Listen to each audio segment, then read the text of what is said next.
Hi, I'm Nancy Brown, Chief Executive Officer of the American Heart Association, and it's my honor to introduce to you today the 2011-2012 Chairman of the Board and President of the American Heart Association, Dr. Gordon Tomaselli, our President, and Bill Roach, Chairman of the Board.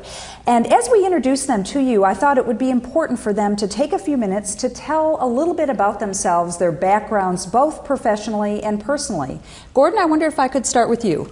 Thanks, Nancy. I am currently Professor of Medicine and Professor of Cellular and Molecular Medicine at the Johns Hopkins University.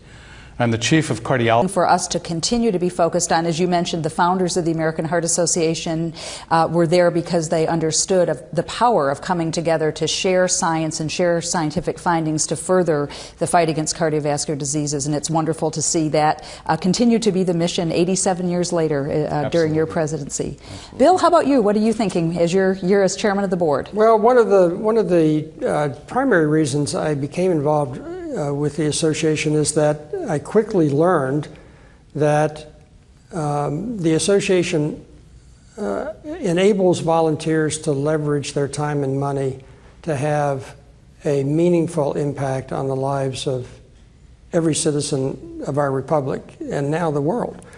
I think we have an obligation to the people we serve to run a tight ship, and Nancy, you and your crew do run a tight ship.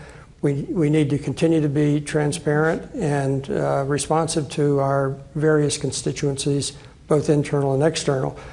I'd like to see us this year continue our best practices, both in management and governance. I'd like to see us increase the number of volunteers from all age cohorts. As we get into social media, we could probably use some teenagers on the scene.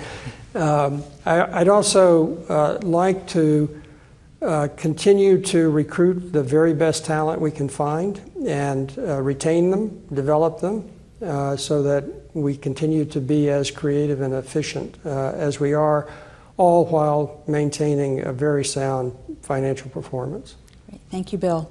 I think you'll see there's no question that both Bill and Gordon will partner together with many, many other volunteers throughout the association to really lead the AHA in a dynamic year ahead as all of us strive to achieve the 2020 strategic impact goal of the American Heart Association. So Bill and Gordon, on behalf of all of us, we really look forward to a terrific year under your leadership, and we know that we'll be looking back at the end of the year at many, many great accomplishments. So welcome to your new roles, and here's off to a great 2011-2012. Thank you. Thank you, Nancy. Hear, hear.